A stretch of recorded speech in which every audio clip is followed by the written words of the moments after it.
Just when you thought you seen it all, they drop a school shooter movie. I came from uptown, way uptown. I came from uptown, way uptown. I came from uptown, way. Ayy. So I checked out the film Run, Hide, Fight. It's directed and written by Kyle Rankin. School shootings are a nightmare that have become a reality, and I feel like this movie kind of exploits them for money and entertainment. The movie is about a girl named Zoe that's high school gets invaded by a gang of armed students that want revenge on the students that did them dirty.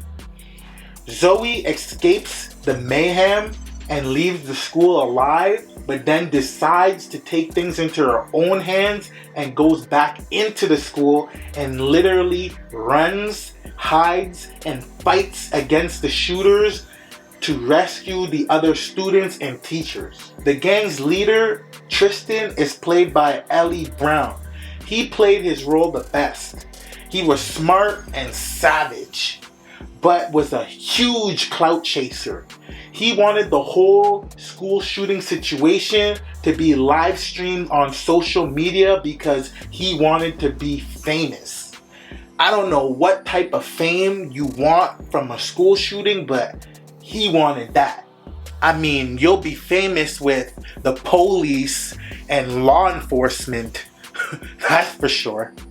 His swag kind of reminded me of the Joker. He was wearing a blazer and he was smiling and just acting like it was just a regular day for him while they were shooting and terrorizing the other students. He was way too calm. This showed how crazy this dude really was. Unfortunately, this movie's about Zoe, and Tristan's character doesn't get enough airtime, and that's what hurt the movie the most to me.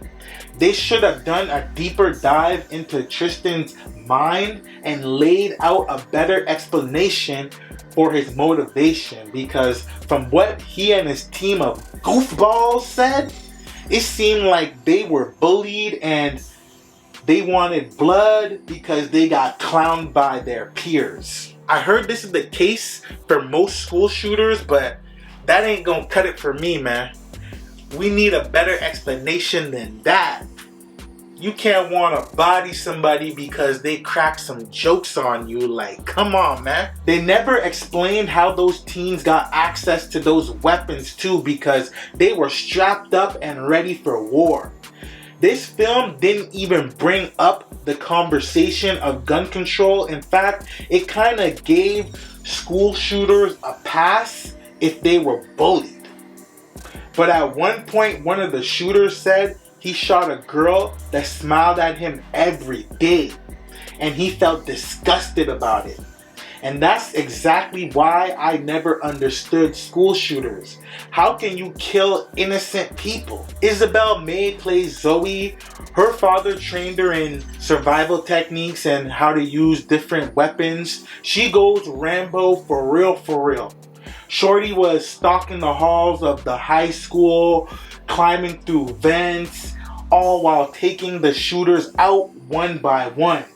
She did all this solo while helping the other students escape. I was waiting for the police to take action, but they said their SWAT team was on another mission, but that's still no reason for why not one single officer entered that building. Just toss that whole police force away.